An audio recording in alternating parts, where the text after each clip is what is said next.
It's hard to think of art in the 21st century without Marcel Duchamp. And he laid really a groundwork for a major dialogue of the 20th century.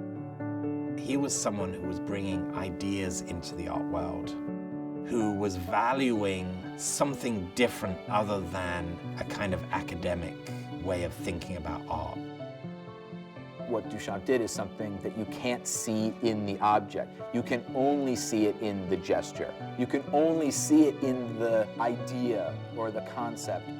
What Duchamp has left for all of us is this ability to think about art conceptually. The idea that an idea is art is implicit and inherent in everything anybody does now. He was so revolutionary in the possibilities that he offered to younger generations of artists that without him, imagine where we would be. We'd be painting in the style of Matisse or Picasso. That's what modern art would be without Duchamp. He really got people to think about art as an endeavor that was as important as science, that could change the world. He represents this idea of questioning definitions and not just simply accepting someone's definition because that's how things have always been done. And he made us rethink how we view our place in the world. It changed everything. Nothing's been the same since. These are changes that have altered our lives so fundamentally that we can't imagine going back. The reason that so many different kinds of people adore Duchamp is because he gave you permission to be who you are. That's why he can be an inspiration to anyone.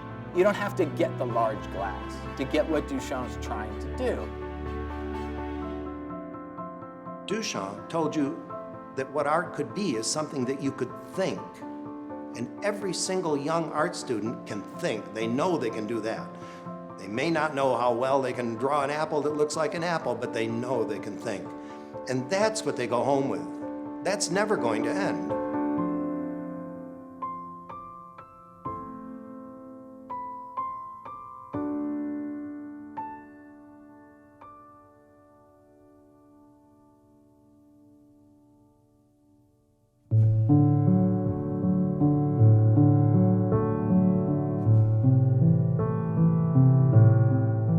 Marcel Duchamp was born in Blainville. It's a very small village in Normandy, France. In 1887, he was the son of a notary. I believe that Duchamp might not have been the artist he became were it not for the family that he came out of. It starts with his maternal grandfather, a man named Emile Nicole, who was a printmaker primarily, but a painter as well. And all of the Duchamp children grew up with his paintings and engravings hanging on the wall of the family home. And that inspired them to become artists. His father, he's got this large brood of kids. You know, who's gonna come into the family business? Who am I gonna train to be a notary? 3 sons, all become artists. Kind of the worst possible outcome. What did this man do wrong where all of his kids decide to be artists and no one wants to go into the notary business? And they all said it was a result of seeing these pictures hanging in the family home. Duchamp wasn't going to stay in Blainville. He's got ideas that are going to challenge the world, and not just the world of art. He wants to take on everything. Science and technology are equally important to him. He had 2 older brothers who had moved to Paris and became pretty serious artists in the early years of the 20th century, and he followed them. The eldest brother, Gaston, changes his name to Jacques Villon. Raymond keeps the name Duchamp, but adds Villon as well. It's Marcel who says, I'm comfortable with my own skin. I'm Marcel Duchamp. Nice to meet you. Born as I was in an artistic family, and having before me the example of my 2 brothers, 10 or more years older than me, it was natural I should be attracted by an artistic career. Duchamp comes to Paris, lives with his brother, starts copying his brother and doing humoristic drawings to be published in the local press. That's where he earns his first money as an artist. He starts showing art for the first time in 1907. A lot of his early work is exploring different modes of painting. one point he's looking at Bonnard, at another point he's looking at Matisse. Eventually he comes to Cubism with Picasso and Braque. It's a period in which there's a great deal of interest in perception of space. And the fourth dimension of space is an idea that grew out of geometry in the 19th century. And the notion that there might be additional dimensions beyond three catches the attention of certain mathematicians and then really moves into popular culture. For art in particular, this idea that space might have more than three dimensions meant that three-dimensional Renaissance perspective, traditional modeling techniques could be rejected in favor of a new kind of painting that would try to envision a higher complex four-dimensional space. We certainly see the impact of the fourth dimension on Picasso and Braque, along with the X-ray, sees through, picks up on transparency, and creates a more complex kind of figure. And that certainly responds to the discovery of radioactivity, which challenges everyone's conception of solid matter as something stable and bounded. So Cubism is a wonderful reflection of the newest ideas about the nature of reality. See, 1910, 11, 12, Cubism was in its childhood, and the approach was so different from the previous movements that I was very much attracted toward it. And I began being a Cubist painter. Photography does play a key role in this period as a revealer of an invisible reality beyond human vision. And chronophotography is a perfect example of that one could in fact have a photographic plate that's capturing stages of movement that the human eye cannot see. It serves as a really important inspiration for him as well in terms of inventing a new kind of painting on the model initially of Cubism, but then injects the movement that's inspired him from chronophotography. Duchamp's painting of a coffee mill came as a result of a commission from his brother, Raymond Duchamp Villon. Shows the coffee mill in a diagrammatic fashion, which cuts it open and actually shows an arrow of movement. And this was the first time someone had indicated movement in a very direct way in a painting. Attracted by the problem of motion in painting, I made several sketches on that theme. And that gave me the real idea for the nude descending the staircase. It was the convergence in my mind of various interests. I discarded completely the naturalistic appearance of a nude, keeping only the abstract lines of some 20 different positions in a successive action of descending. This intersection of interest in the fourth dimension with contemporary science, it's happening in tandem for him, and it's happening in tandem for culture in terms of the popularity of the fourth dimension as well. How can a painting be rejected if there's no jury? That was the kind of contradiction that Duchamp was dealing with in the spring of 1912 when his brothers informed him that his painting, The Nude Descending a Staircase No. 2, had been rejected. The Salon des Indépendants was, as its name suggests, an independent salon. And the great kind of slogan was no jury, no prizes. Duchamp decides that he's going to submit the second version of The Nude Descending a Staircase to this annual exhibition in which there is going to be a room specifically dedicated to Cubist painting. Picasso and Braque, who had after all invented Cubism, were forbidden from showing at any salon by their dealer, a man called Kahnweiler. And what Kahnweiler believed, and what history proved to be true, was the public wasn't ready for Cubism. And it would lead to shrieks of laughter and the butt of jokes and jingles. And Kahnweiler said, my artists are great artists. I'm not going to subject them to that. And he pulled them out.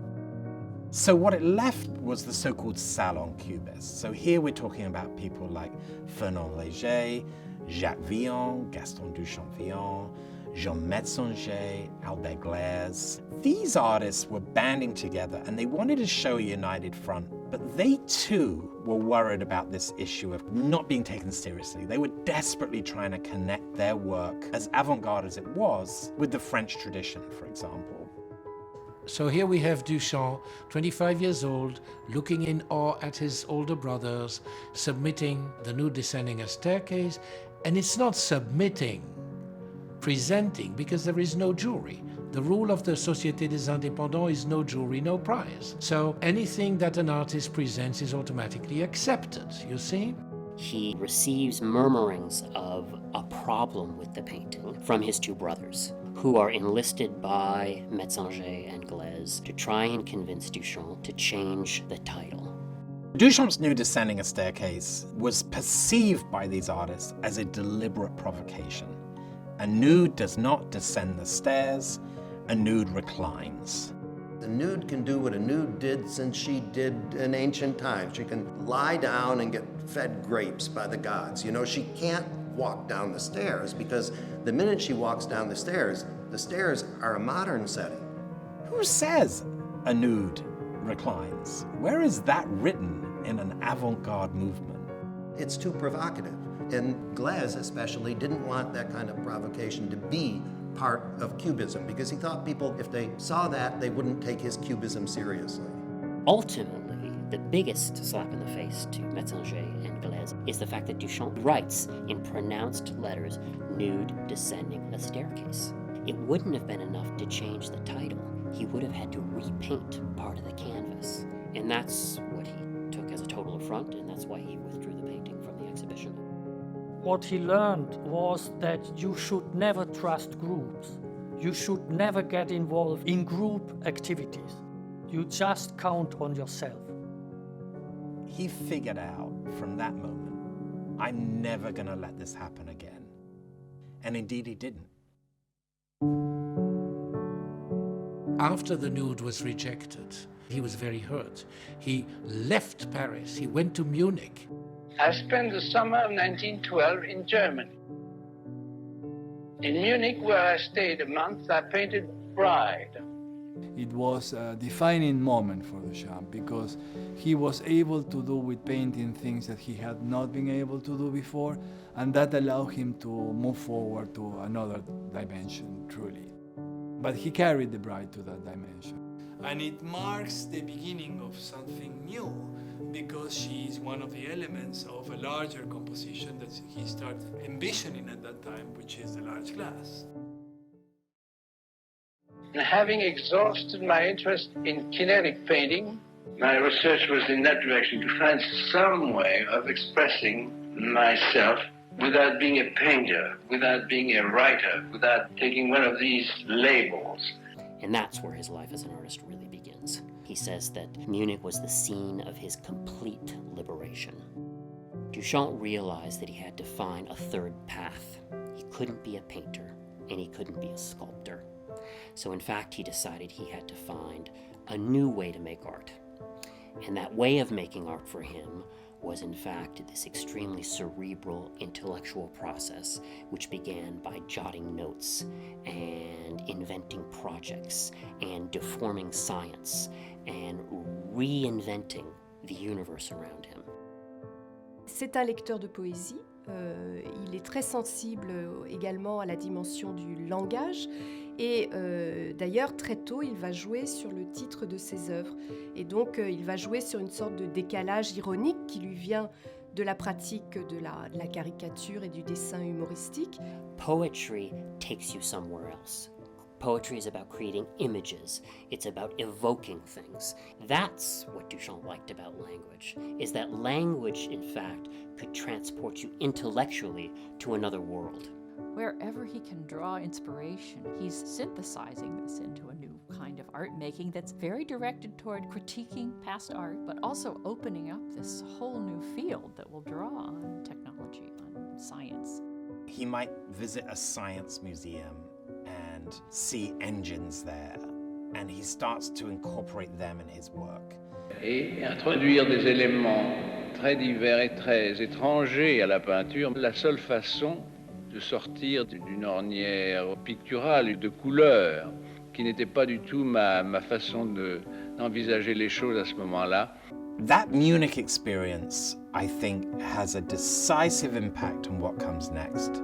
Art ou anti-art? Ça a été ma question à mon retour de Munich en 1912, quand j'ai dû prendre les décisions d'abandonner la peinture pure ou la peinture pour elle-même. Duchamp writes this very important note in 1913. It comes on the cusp of his visit to Munich. He says, "Can one make works that are not works of art?" And he puts "of art" in quotation marks. And he starts exploring those possibilities.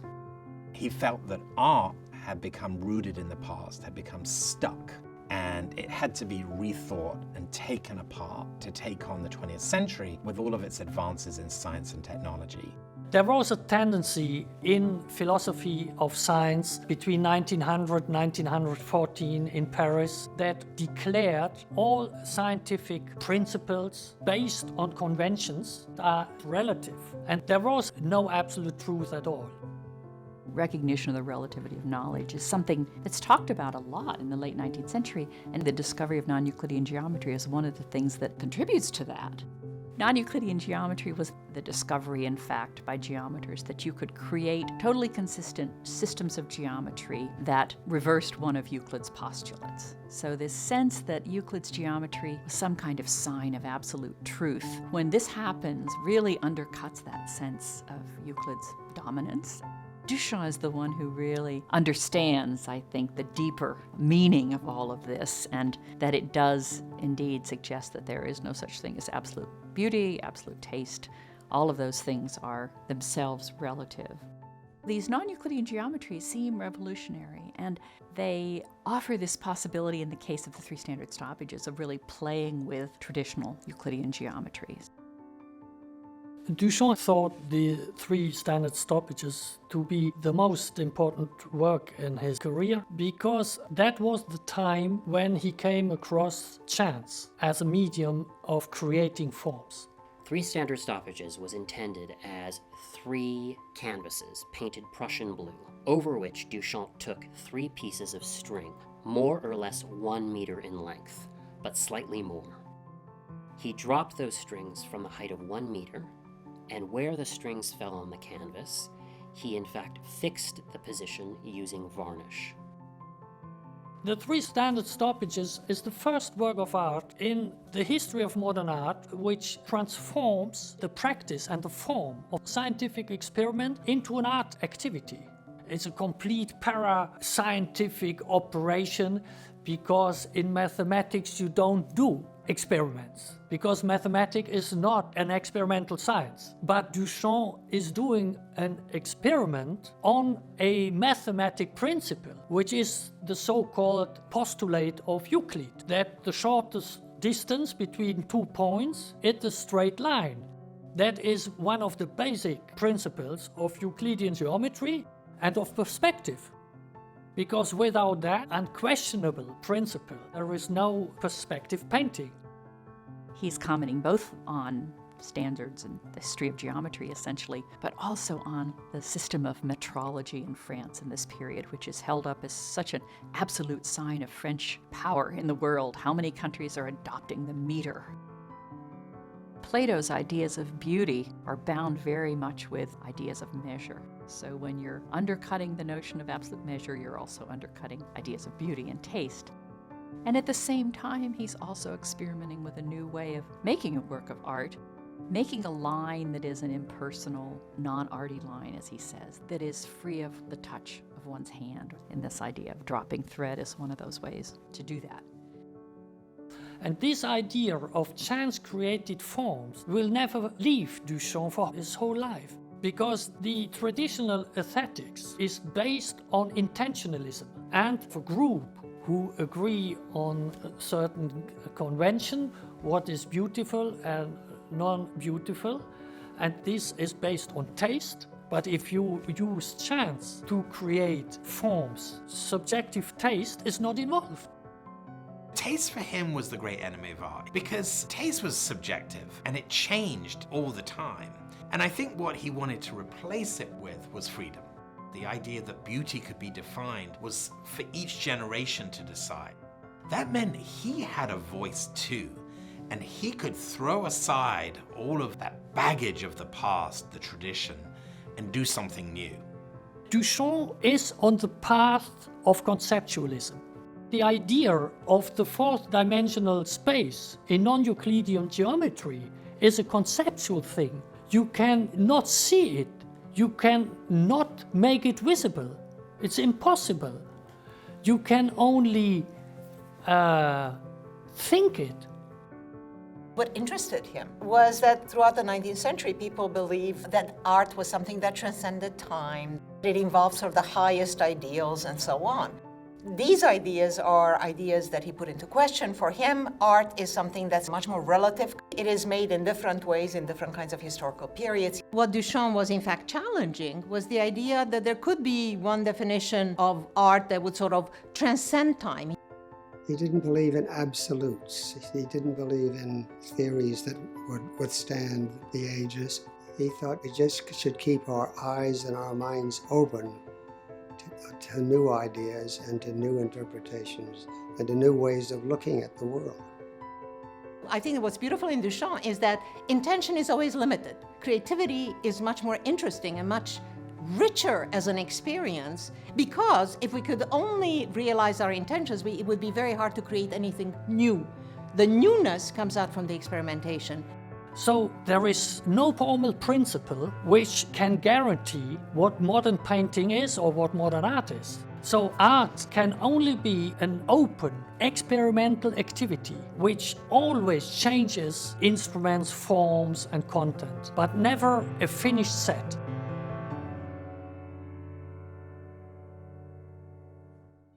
One of the great ironies of Duchamp's life is that the new descending, which had created such a scandal and a rupture in his life, it had broken his ties with his family and led him to leave the country, is then selected for the 1913 Armory Show in New York. The Armory Show, which opens in New York in February of 1913, is the largest manifestation of modern art to ever have been displayed in America up until that point. It was really meant to bring over the finest examples of modern art from Europe and show these works to what was then a disbelieving American public. Matisse's work was poorly received. We know there were effigies of Matisse burned and reproductions of his paintings burned. But really, the painting that caused the most consternation was the New Descending, by far. And I think that has to do with its title. People couldn't see that there was a new Descending a Staircase, and they thought Duchamp was playing a joke on them. There were crowds that showed up daily, paid their 25 cents to come into the Armory Show, and huddled around the new Descending a Staircase trying to figure it out. People couldn't make sense of it, there were cartoons about it. Overnight, it made Duchamp a celebrity. So I believe that he found himself in a completely different atmosphere in the United States. It encouraged him to move to America. I mean, I think a lesser artist would have said, my God, no one gets my work. Why would I move there? You know, what a bunch of Philistines. Duchamp has the opposite. He says, maybe there's a chance for me there. By 1915, he arrives in New York in the wake of the huge success that New Descending a Staircase had had. He comes to New York, it's World War I. And it's there that he really hits his stride, and he basks in the glory of being a sort of celebrity in New York in 1915. He has a close friend named Walter Pack, who is an American painter. He introduces Duchamp to Walter and Louise Arensberg, who very quickly become his close friends and his major patrons. He lived in an apartment that the Arensbergs paid for above their apartment in the same building at 33 West 67th Street. And they paid his rent in exchange for ownership of the large glass. He starts physically creating the large glass in 1915. He buys the plate glass, and he starts, in fact, trying to realize all these ideas. But he's profoundly lazy. He doesn't have to go fast. I've always said if Picasso had painted the large glass, he would have painted it in 3 hours. Duchamp takes about 12 years. And the reason is Duchamp wants to put these ideas in. And the ideas clearly are coming thick and fast. And it's an artwork that you can only understand by having access to all the notes that Duchamp methodically wrote, cataloged, and kept over the years about how that artwork was supposed to function in its entirety. Some of the notes are written on menus and hotel stationery. And what that tells me is he's having a coffee and he's like, wait a minute, and he's writing. He understood that you had to put text next to image and to see how they interacted with each other. And in fact, the space between text and image is the space of creation. The large glass, also called The Bride Stripped Bare by Her Bachelors, even. 9 feet high, the painting is made of 2 large pieces of plate glass. Once you've seen and recognized that the material is so unusual, you read the title, The Bride Stripped Bare by Her Bachelors Even. And what's going on basically is it's a giant love-making machine. Eventually you realize that the bride is the upper register of the glass and the bachelors are the lower domain. There are 9 bachelors who try through all sorts of different mechanisms to consummate their love for the bride, who hovers at the top of the glass and keeps them at bay. The presence of the bride in the upper half of the glass stands as a remnant of this discovery he makes in Munich in the summer of 1912. She hangs free of gravity in the upper part of the glass in a realm that is intended to suggest the 4th dimension. And he will go on and make many, many notes about how one might represent the 4th dimension. Now, what is the 4th dimension? He explained it in very simple terms. He said if you hold up your hand to the wall and put light on it from one side, you will see that it casts a 2-dimensional shadow on the wall. But your hand is 3 dimensions, so what is that? It is the shadow of a 4th dimensional being. So that is a way of metaphorically arriving at this idea of the 4th dimension. So the 4th dimension has to take place in this space that's outside of the body, outside of our reality, on another level. Basically, Duchamp is telling you that no matter what these bachelors do, they don't ultimately attain union with this bride. The notes themselves are filled with interesting ideas, and he always said, there's nothing to talk about in the glass, he says, if you don't read the notes. So it's a great deal of information in the notes that in the end doesn't come to be in the large glass. And what didn't he complete? He didn't complete the union between the bachelors and the bride. We know that that's the ultimate goal of the large glass, but he wanted that to take place on a higher level. But I got tired of it after 8 years of this stupid work of copying myself all the time, having conceived it, you see. Then you have to execute it. The execution was a boring affair. It's pretty clear that the note making is the most exciting thing. He's just inventing all these ideas. And then when it comes down to this multiple-year execution, I think then he does get bored. No, I never finished it. It's society that forces you to finish it, because from the society angle, you must do everything correctly. And I was against anything correct at that time. In the end, the Arnsbergs did acquire it, and then rather than transport it to California because it was made on glass, they thought it would break, they sold it to Catherine Dreyer, who lent it to an exhibition where, coming back in the truck, in fact, it did break. Here's this piece he worked with for years, and it meant so much to him, and it was shattered, and he just decided to put it back the way it was, between 2 big pieces of glass, and then when you stood it up, it would all have nowhere to go, but be right there. He didn't have to glue anything together. He told people that he liked it better that way. He declares it definitively unfinished in 1923. And it's while the Arnsbergs are there and while Catherine Dreyer's there that the fountain incident happens in 1917. The New Descending had been the great event of his life. He had been so shocked and disappointed and betrayed by the fact that an exhibition that says no jury, no prizes had actually decided to censor his work. So here we go again, 1917. You have a group of American artists who say, you know what we need? We need an independence exhibition. You know what our slogan's gonna be? No jury, no prizes. This is an exhibition called the Society of Independent Artists because anyone who paid the nominal entrance fee could show 2 works in the annual exhibition. And this was going to be the first one in 1917. given that reputation of a European avant-gardist, he was consulted by a group of realist/impressionist painters, and he was not the only European to be consulted. Picabia was also there, and Albert Glaise, the Cubist painter, was also in New York because all these people had fled the war. This is a red rag to a bull to Duchamp. He's like, you want to have no juries? You're gonna bring that on me.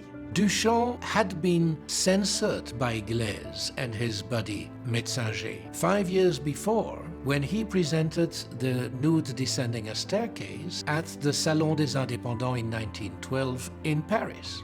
This is where the most anecdotal personal history mingles with art history at large, where an individual like Duchamp is profoundly hurt by the fact that he has been kicked out of a society, the statutes of which claim that they cannot kick out a work from their exhibition. And so he knew by the time he arrived in New York that the indépendants had already betrayed their principles. À New York, les premiers indépendants, et la première chose que j'ai faite, ça a été d'envoyer un urinal qui n'a pas été reçu d'ailleurs. He didn't just submit a urinal to an exhibition. He signed it under a pseudonym, Arma. The hanging committee convened in an emergency meeting and decided that it was too indecent to be shown in a public venue. He doesn't want this piece accepted. He wants to have it rejected. And in rejecting it, he shows what a fallacy it is to say we're the most liberal-minded people, we'll say no jury, no prizes. Really, he knows that these people are very conservative.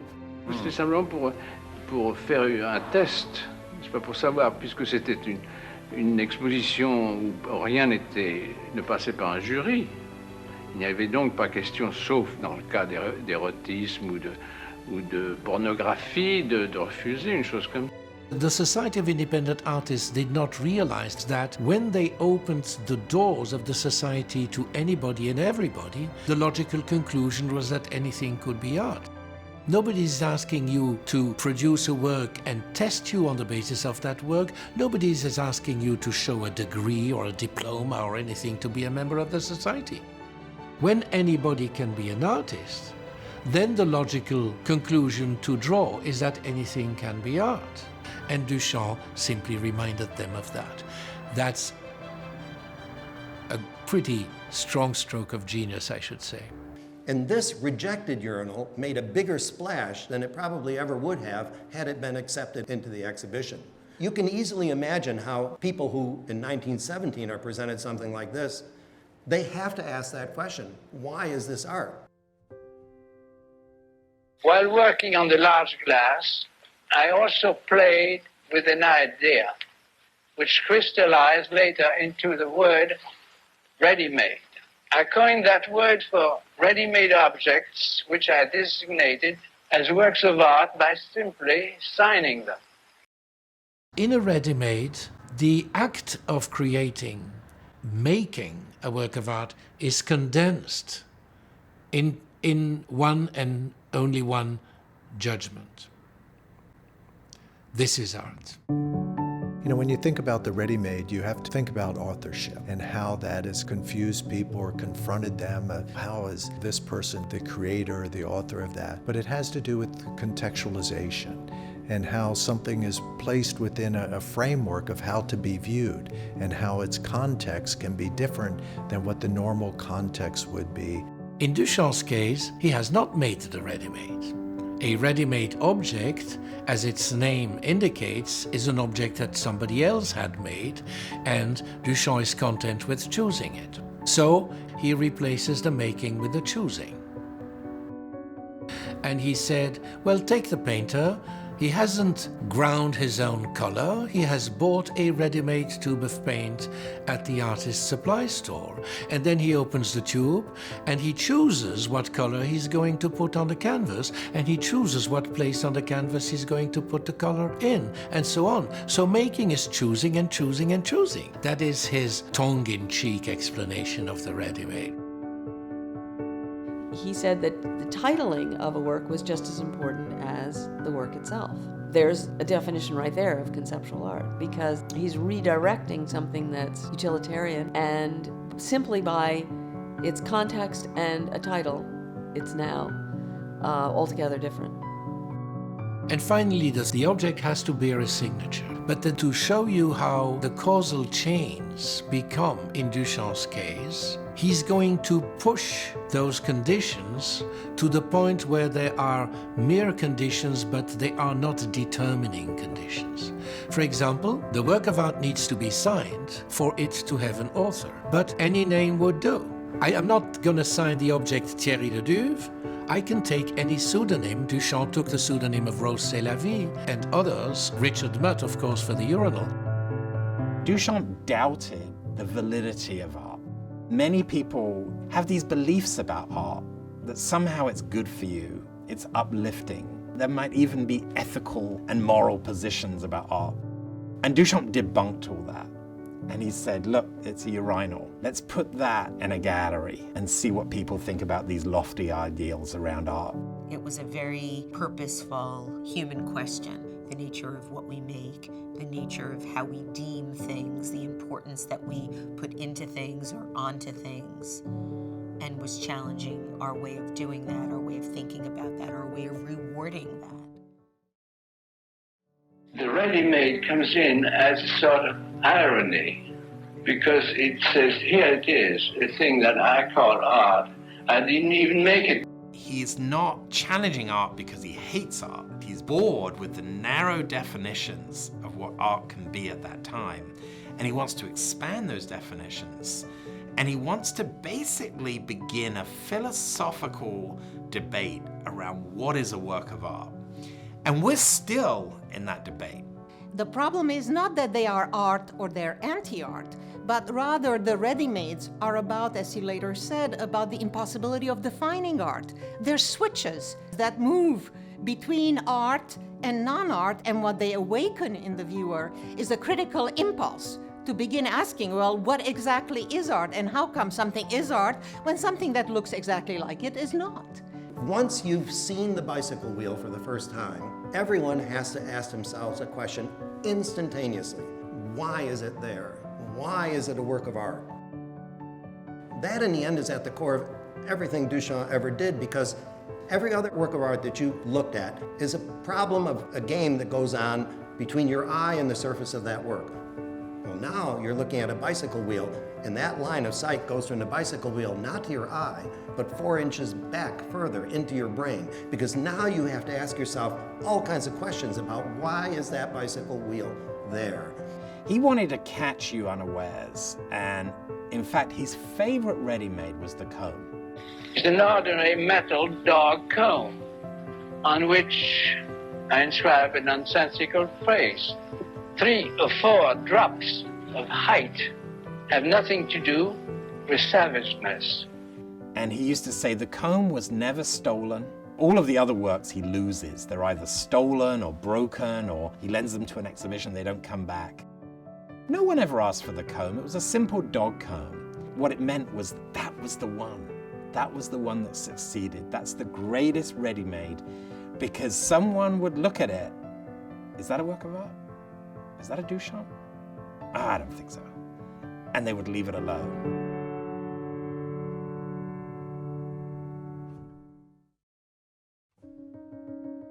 So Tomb is the last painting that Duchamp makes. And it was a commission for Catherine Dreyer, one of his great patrons. And he couldn't say no. But the last thing he wanted to do was make another oil painting. This last painting is a chance for him to recapitulate a lot of his thinking about dimensionality and dimensional relations. So we see these shadows of ready-mades, and then that wonderful bottle brush sticking out of that canvas surface. And here he makes a really clever embodiment of this idea of a three-dimensional object as a shadow of a four-dimensional object. He actually has a sign painter sign it A-Clang. That was Duchamp's way of saying, I don't care. This bores me, painting bores me. So after Tomb, Duchamp enters a sort of fallow period in terms of making artworks in the traditional sense. When he goes back to Paris in 1919, the war is over. He's reunited with some of his old friends, Andre Breton, Tristan Tzara, who comes from Zurich and lives there, and the Dada movement is going hot in Paris, but he is aloof from it and doesn't want to be part of any movement of any kind. He's so completely engaged with the spatial fourth dimension, which is the dominant cultural hot idea in the early 20th century. Along comes Einstein in 1919, and suddenly that whole paradigm is displaced. It is for him, I think, like having the rug pulled out from under you. He was the expert on the fourth dimension, on ether physics, and suddenly he doesn't have an audience for this. As Duchamp is sort of growing increasingly bored and frustrated with the progress on the large glass in the early 20s, he starts doing other things. And this is the same moment that rumors start circulating that he has stopped making art to play chess. It's a total myth that Duchamp himself perpetuates. What he's doing is not considered traditional art. He's making optical machines. He's making this film, anemic cinema, which is not even really a film. He's having himself photographed in drag as Héros c'est la vie. And basically the entire 1930s is spent making all the elements for the box in a valise, where he basically systematically decides to catalog his own artistic production in the form of miniature reproductions and replicas. He has facsimiles made of the original large glass notes in 1934, boxes of notes called the Green Box. So in the Green Box, you have 93 notes and photographs of works. He leaves out all the fourth dimension related notes. So then for the next several decades, the only thing people know about the large glass is what's in the Green Box. But of course, this very central idea of the fourth dimension is left out. So by the 60s, a new plexiglass box is designed that will hold 79 of these notes about the fourth dimension. And they come in the white box as housed in different folders on different themes. He's so diligent in questioning his every motivation that he comes back over and over and again, tries to articulate them differently, whether in textual form or visual form, but they're all part of a similar project. To go somewhere else, to try and make works of art which are not works of art.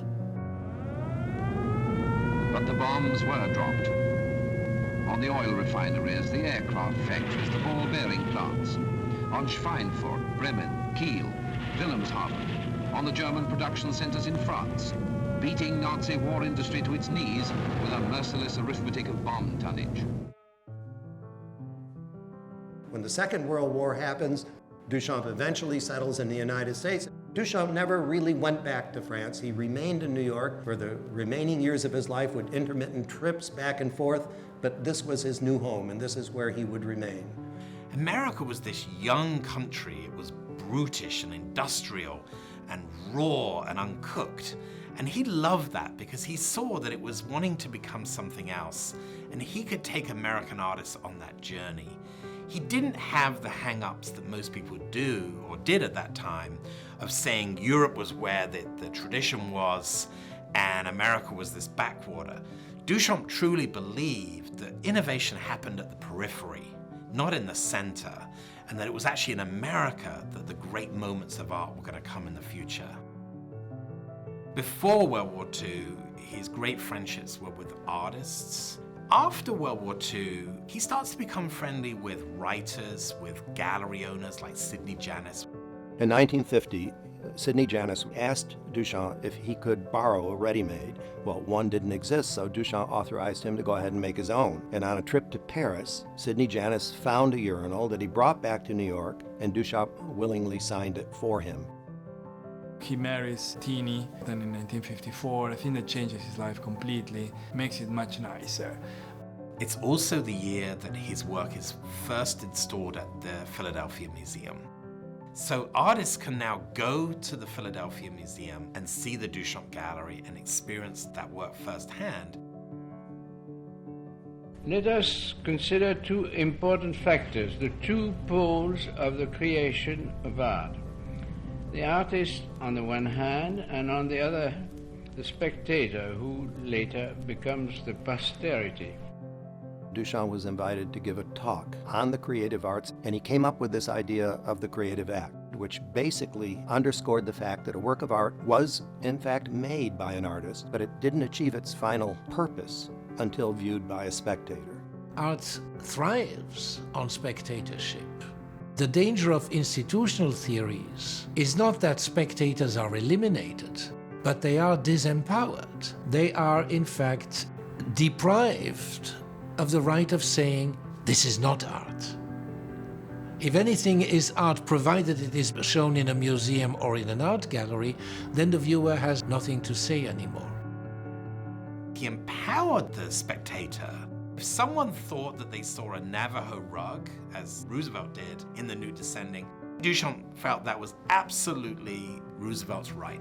As a spectator, that he completed the picture with that interpretation. It wasn't Duchamp's, but Duchamp, remember, has absolved himself. He said, I only make the work. I don't finish it. You're gonna finish it. Duchamp is unique in his generation for letting other artists make his work. Part of what's going on is there's a proliferation of replicas in the 50s and 60s. Many of the ready-mades were lost. So these replicas played a role in disseminating Duchamp's ideas to a very wide audience. Without people like Richard Hamilton and Ulf Linde and Arturo Schwarz issuing these replicas and making these replicas, I don't think Duchamp would be as well known today. The replicas kept the ideas alive and in many respects extended them. The British artists Richard Hamilton and George Hurd Hamilton worked together to produce the first typographic version of notes for the large glass.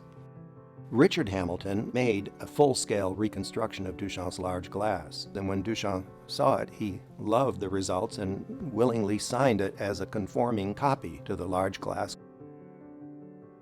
The post-war reception of Duchamp comes out of these critical texts that appear in the 1950s and 1960s. In 1959, Michel Sanhuillet collaborated with Marcel Duchamp on the publication of Marchand du Sel, the first publication of Marcel Duchamp's writings. And it was around that time Duchamp's first monograph was scheduled to appear in Paris, and the author was Robert Lebel. It was a beautiful book and a very important one. It suddenly became what artists were reading at that time and gave them an in with Duchamp. Prior to that, it's all legend and storytelling, and suddenly there were all the facts and all the figures and all the images in one place, in one book.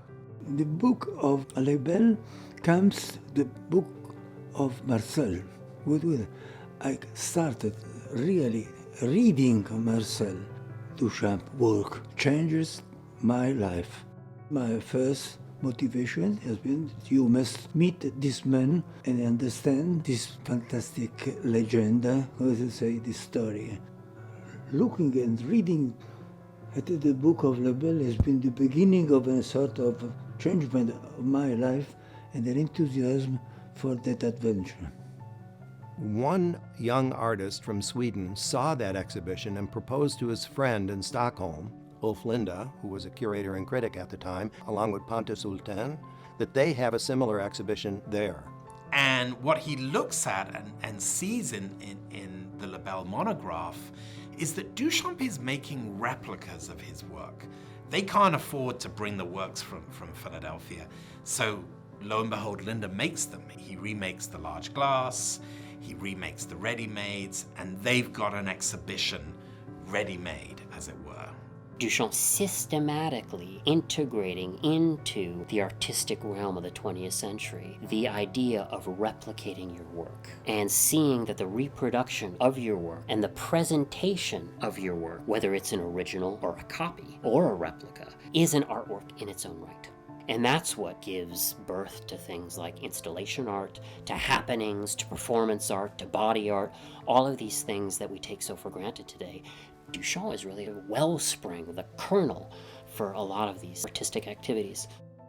So he was always occupied and always part of the art world, but people were always shocked when they met him because the first question they would ask him is, why did you quit?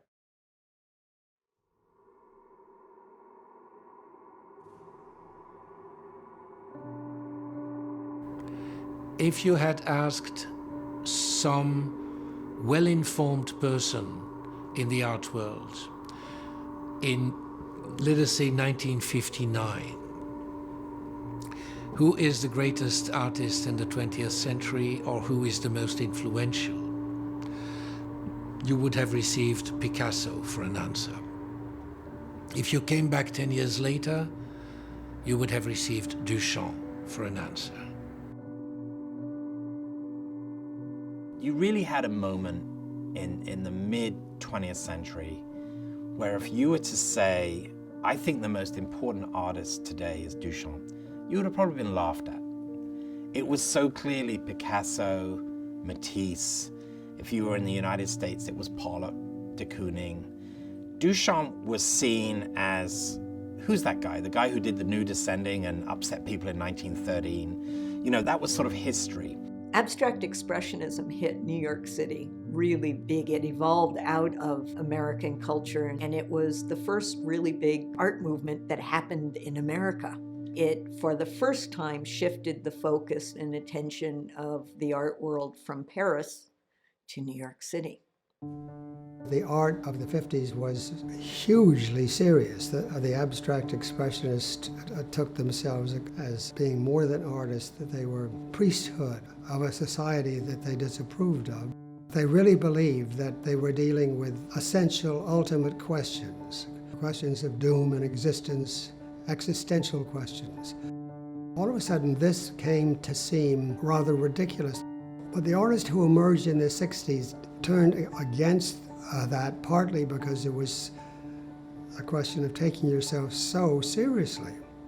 What happens in New York is you begin to see a kind of generational playing out between the older Abex guys showing in the Midtown galleries and the sort of experimental scene, which is happening in the informal spaces of Soho, for example. So Duchamp kind of lives right in the middle of it there in the West Village. Thanks to people like John Cage, Robert Rauschenberg, Jasper Johns, Merce Cunningham, and a little later Andy Warhol. They see Duchamp as a vehicle and as a means of trusting themselves. I've always found it difficult to talk about Marcel Duchamp's work specifically. His recognition of the lack of art in art and the artfulness of everything, I think, is probably his most important contribution. Bob and I went down to the Arensberg collection in Philadelphia to look at primarily the Duchamps. And I didn't know Duchamp's work, though Bob did, to some extent. I found it very interesting. And over the years, I found it more and more interesting. He came around at the same time that these abstract expressionists in the School of New York was thundering along, and here's a man that's doing something entirely different. And I think that attached itself to lots of artists who were wondering about the origins of art and where to go with it. This younger generation encounters his work, and they see in his work many of the things that they were trying to do. Duchamp, for me, was the great historical alternative within the early modernist period that was somewhat trying to establish its own language. And Duchamp was there always as an alternative to heavy-duty, testosterone-fueled painting of the American variety. In many ways, what's happening with Rauschenberg and Johns and a younger generation of artists vis-a-vis abstract expressionism is much like what happened in Duchamp's own revolution against painterly painting or tasteful painting or touch in the context of Cubism and Fauvism. So the intellect of the artist, the idea, comes to be valued once again. It's a replaying, in a sense, of that. And here he is with this body of notes and works of art, and not surprisingly becomes such an important role model at this point. John Cage is teaching a course on avant-garde composition at the New School for Social Research. And the people in the class are the people who will ultimately become the major figures in the Fluxus movement. That class is absolutely critical to understanding the legacy of Duchamp, because we have Duchamp's idea of chance of permutational thinking coming through with Cage, and then moving from the class into poetry, sound poetry, visual poetry, happenings, and fluxus. Alan Capro, just a year or two later, is going to start doing these happenings that are going to change the way that people think about what an artist's role in society is. Dick Higgins is going to come up with his theory of intermedia, based a great deal on Cage and Duchamp. George Brecht is going to write chance imagery, which is going to take elements of Duchamp's interest in chance with abstract expressionist gestural painting and bring those together. They see this man who is so profoundly comfortable in his own skin that they are in fact able to tell themselves, why shouldn't I believe in my own ideas? Why shouldn't I believe in the originality of my own artistic trajectory? Sounds objects were all objects that made sounds that I turned into sculpture. Without Duchamp giving me and every other artist the right to use found objects, I probably never would have thought of it. I don't think I would have thought of it without Duchamp. This whole idea of permission is what you get. Duchamp did this, so now I have permission in your own mind to do it. He's not saying it, but this is what you take away from it. The emphasis for Duchamp was on the creator, and that the artist made art, and whatever the artist did, whatever gesture, whatever choice, that was art. So he really expanded the possibilities for the artist. And this is why we see Duchamp having such an impact on things like contemporary music, ways of artistic expression like happenings, or body art, or performance art, things that Duchamp himself, I think, was actually surprised about. Duchamp went to happenings in the 1950s, for instance. He saw Alan Capro, he saw Carolee Schneemann, people like that, and he was amazed that these people could do what they were doing and get away with it. I met him after I presented Meet Joy. I read later in an interview with Marcel that he had been in Paris and had seen something completely annoying and disgusting at the festival of Jean-Jacques Le Bel. It was half-clad people smearing fish and chickens on themselves. Duchamp had such a huge impact on art history because he was an intellectual and a naughty boy. So we regard him as a volatile and charming and available influence. Marcel Antini invited me up for tea. I asked him what he was doing. He says he was working on a show of work that had never been seen. I just assumed it was new work. I said, "Oh, really? When did you do this work?" He says, "Oh, when I was 6 and 7. That's when it came clear to me how silly funny he was. I met him because John Cage was a close friend of his. He was very welcoming with someone, especially maybe because I was trying to be an artist. I had the good fortune to do print with him, so I went back with color swatches for him to look at, so I had a little more time with him. I remember him asking me what I was doing. What are you doing, you know? Just the opportunity to meet him and to work with him was beyond any judgment of any kind. And a more gentle and gracious man, there wasn't, so. He was there. Luckily, he was still alive, and he was there to appreciate the attention he was getting from these younger artists who were around him.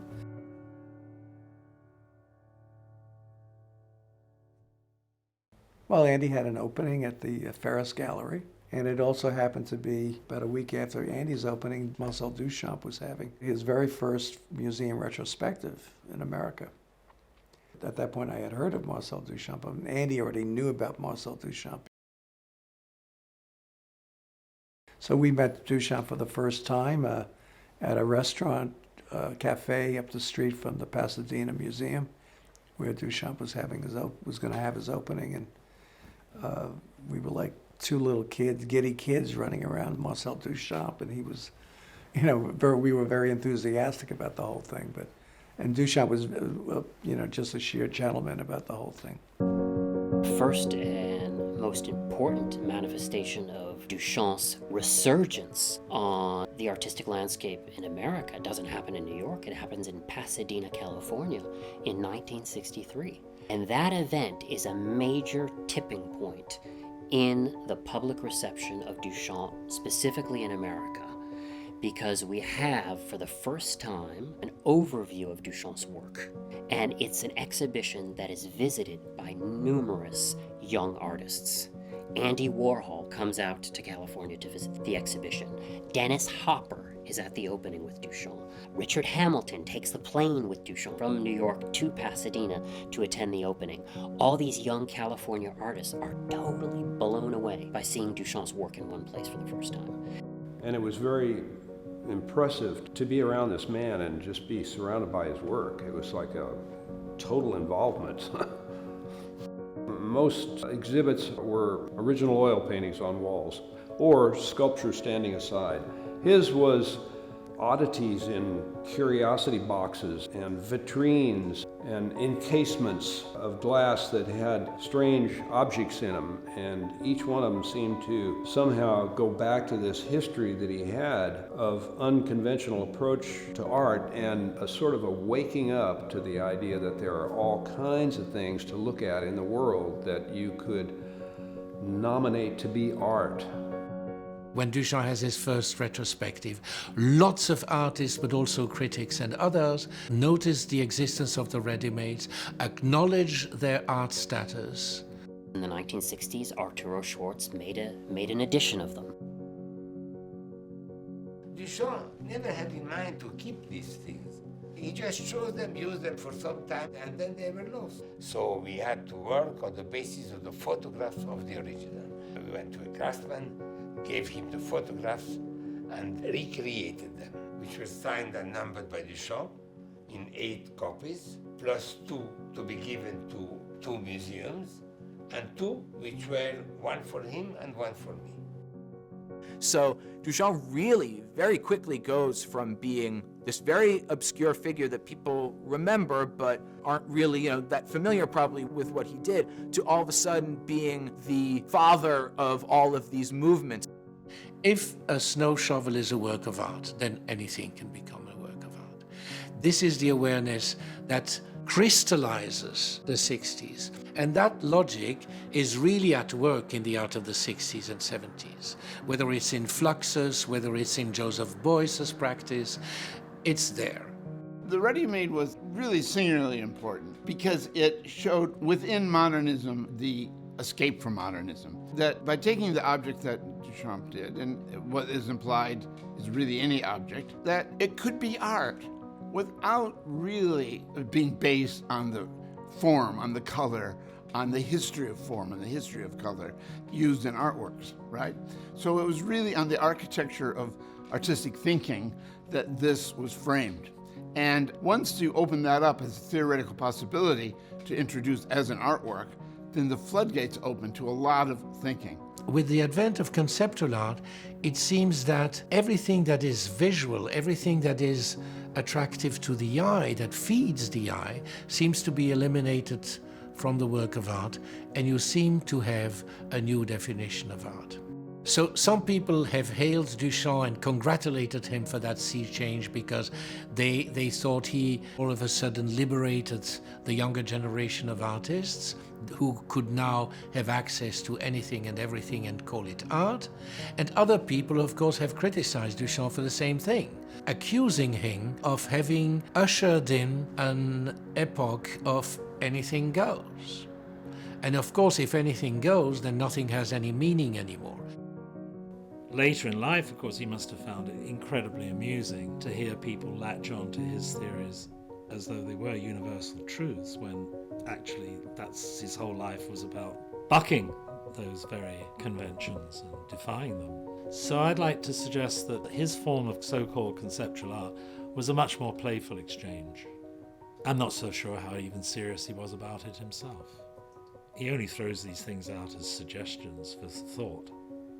Others, perhaps more needy than himself, would make those rules be therefore solely applicable. I don't care about the word art because it's been so discredited and so forth. But you in fact contributed to the discrediting, didn't you? Quite deliberately. Deliberately, yes. So I really want to get rid of it. Because the way many people today have done away with religion. There is a sort of unnecessary adoration of art today, which I find unnecessary. He was accommodating. He accepted his own success, I think, at the end of his life, but never used it to make himself more famous, which is seemingly what every young artist wants. Look, every young artist wants only two things. They want fame and fortune. It seems that he didn't want either. But in the end, I suppose you could say both came to him.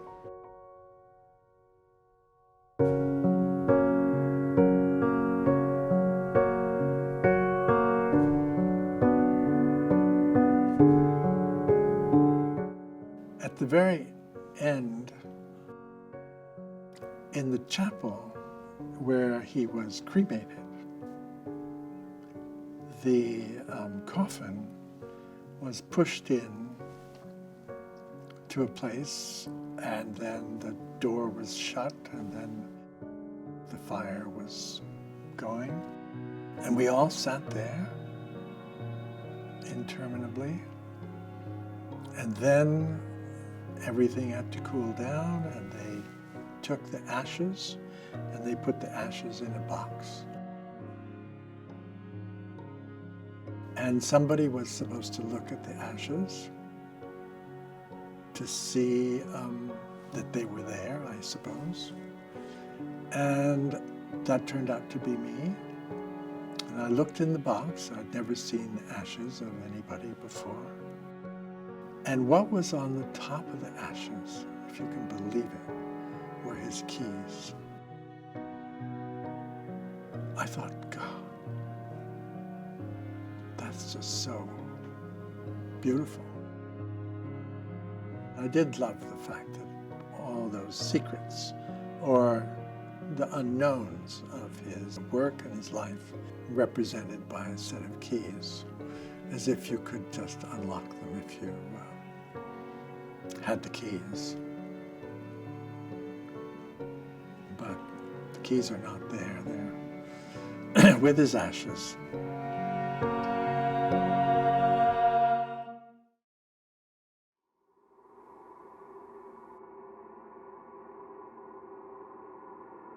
I did not know that Marcel had been spending all that time working on yet another piece. I thought he was just playing chess, just as he called it, just being a breather and not doing anything.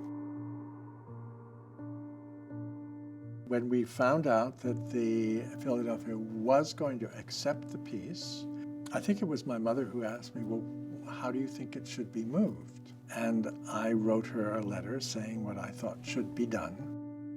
And so then the Philadelphia said, well, would you help us do it? Marcel really couldn't have known or thought ahead of time all the little issues that would come up in the course of the move that would have to be each and every one of them solved and laid to rest so that the move could continue. And it was a total mess of electrical stuff, and the only thing that you could see was his artwork, and the rest was all conjured up to work. I enjoyed the job a lot, and it was a nice, would have been more fun to do it with him, but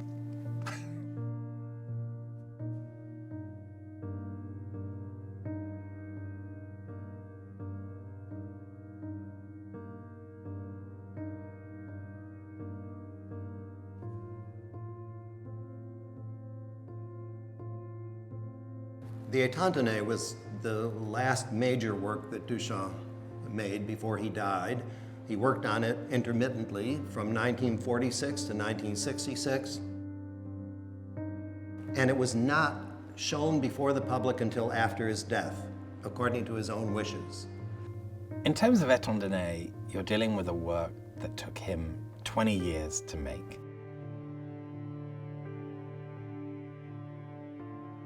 In the 1940s, Duchamp had a very passionate, deeply felt involved experience, which was his love affair with Maria Martins. She was the wife of the Brazilian ambassador to the United States.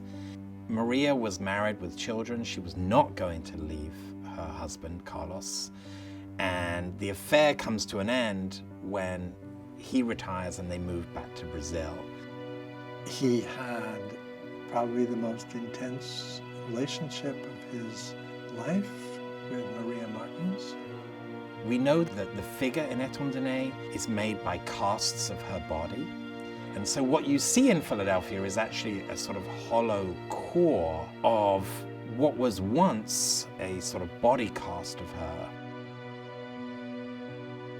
I was amazed that he could continue with whatever he had been through with Maria Martins, who did not come to him when he wanted her to.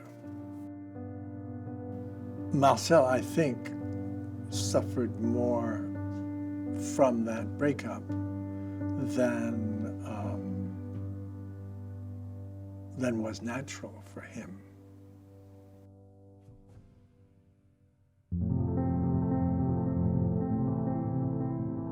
Étant donnés is a mystery. When you walk into the Duchamp gallery, you are confronted with the glass, and then you see examples of many of his works. And then if you're careful enough to look at the room itself, you would notice that there is a little room connected to the main room. A lot of people never get into that room. People walk into that room and see a door, but for many, many people, they don't know that there's something, beyond that door. So they just look at the door. But if you care to get closer to the door, you see that it has two holes, and you look into the holes and you see this very strange scene. The Étant donnés has a subtitle. La chute d'eau, the waterfall, le gaz d'éclairage, illuminating gas. That work is, as many scholars have subsequently realized, intimately linked to the large glass. In fact, the title comes from a note that was written at the time of the large glass. If you look at the large glass, which is right in the next room at the Philadelphia Museum, it too was composed of those two components, but you don't see them. The illuminating gas and the waterfall become suddenly visible in the Étant donnés, because if you look carefully at it, she's holding in one hand a gas lantern, and right behind that is a waterfall. So you get the two physical components that are missing in the large glass, but you get something else. You get the bride. And that's a bride that you can't attain any more than those bachelors in the large glass could attain their bride, because she's behind the door and you can only see through these two little peepholes. So the whole question for people was, what on earth is he up to? Here's the guy who invented the ready-made. I mean, why is he going figurative? A number of Duchamp's friends were extremely disheartened, even angered by the existence of that work.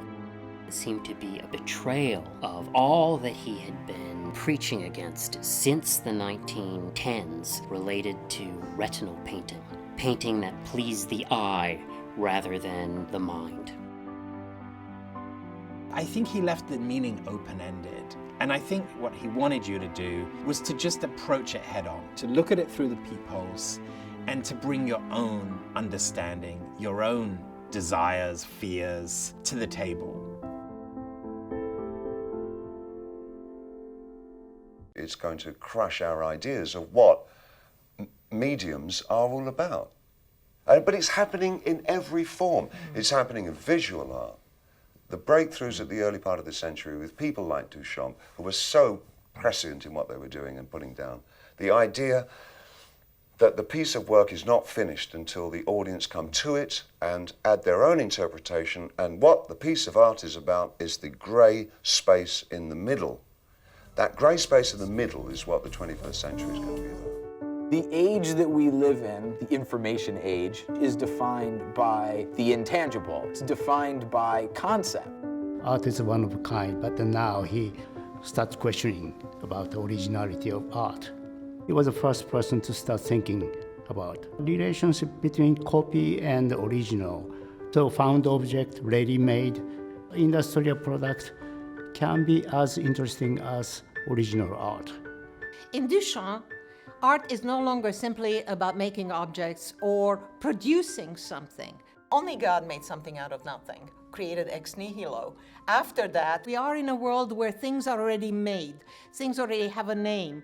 There's something liberating about Duchamp, that to create is actually not a matter of actually making something out of nothing, but making new things out of some things that are already there, reconfiguring them strategically or thinking about their conditions in such a way as to recreate them or find an entirely new way of thinking or looking at them.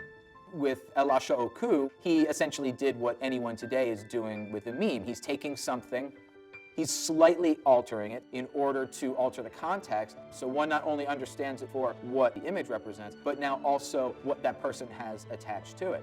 When Francis Picabia wanted to reproduce El Oku in his journal 391, Duchamp couldn't get it to him in time, and so he says, you're just going to have to make your own. And so Picabia takes a reproduction of the Mona Lisa, he paints the mustache, he forgets to paint the beard. So between Duchamp and Picabia, it's changed in some way. What made Picabia able to do that was the availability of reproductions of the Mona Lisa.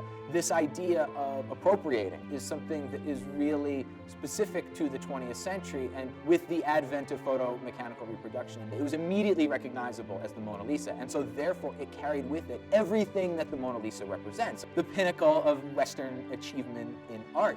And so for him to have defiled it was a broad statement at the art world, saying that I see nothing from the past, I see nothing from tradition that I need to bow down to. Everything is available to me to use, to alter, to change in my own way. Well, today, that's appropriation. You're taking someone else's creative material and you're doing something to it to alter the message in order to apply your own statement to it. This is something that we all experience now on a daily basis. Duchamp, you can say that he was the father of conceptual art, completely, you know, because the conceptual art, the idea was actually everything. He becomes so immaterial that just saying things without doing them, it was already enough, because they create space in your mind and in your imagination to start existing without being materialized. And conceptual art was so wonderful, and it gives the space to performance later on. With new artistic tools, beginning with video, but now in terms of digital technologies, the possibility of experimenting with some of those ideas Duchamp was musing on seem endless. Duchamp was enormously influential on digital artists, and many of them would cite him as a major influence. Duchamp's work emphasized concept, and that the concept very often supersedes the art object itself. His interests in instruction-based art, his emphasis on social practice, on interaction, on the participatory. So the questions of dematerialization, conceptualization, of the ephemeral act behind art are enormously influential here. A lot of internet art, for example, and digital art in general, again, being a meta medium, and particularly art that relies on live input, that takes its material from the web and changes with that material. It represents existing media and plays with them. And I think Duchamp really created a foundation for thinking through or playing with these ideas. With the digital revolution, something fundamental happens to the way we think about information.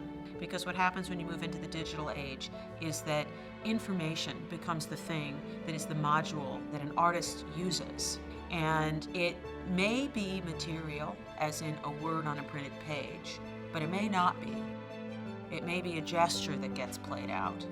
What translates from Duchamp's, in some ways, material idea of concept that you have in the 3 standard stoppages, the meter that's dropped, or you have the green box with different notes and ideas in fragmented form in it, how does that suggest, in nascent form, a kind of threshold across which these artists would pass? And I think This shift in the concept of information is crucial. And it comes from Duchamp as an art source, but it's also coming through emerging ideas about, say, cybernetics. And these ideas are not isolated from one another. Duchamp was taking scientific ideas and somehow bringing them into his art. What I like is really this crossover between science and art, because in science there is no affectation. You really want to go forward. You don't want to imitate anyone. You want to go further and discover something that's not been seen before. Marcel Duchamp was inspired by the scientific machine, and then because of that, the scientific machine becomes art. What's genius about people like that is they invent the future. And it's not like you imagine the future, you really make the future happen. It's very, very freeing, and it's freeing outside the realm of art.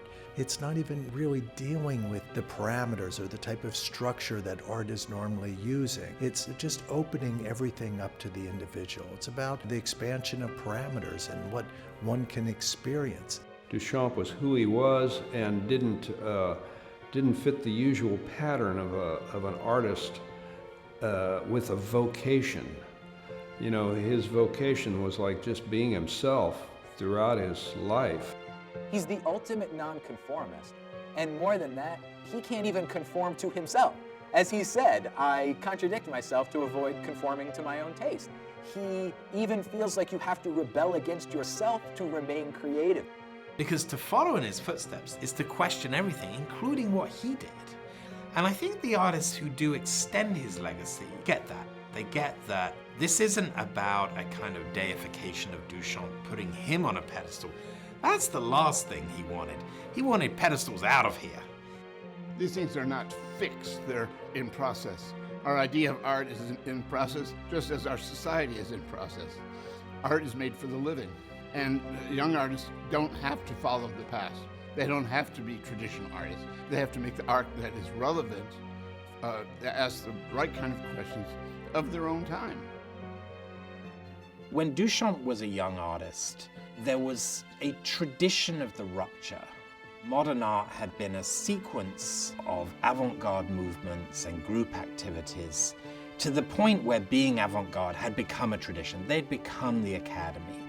And I think with Duchamp, the tradition of the rupture turns into the rupture of the tradition. There's no doubt about it, there was art before Duchamp and there is art after Duchamp, and they are two different things.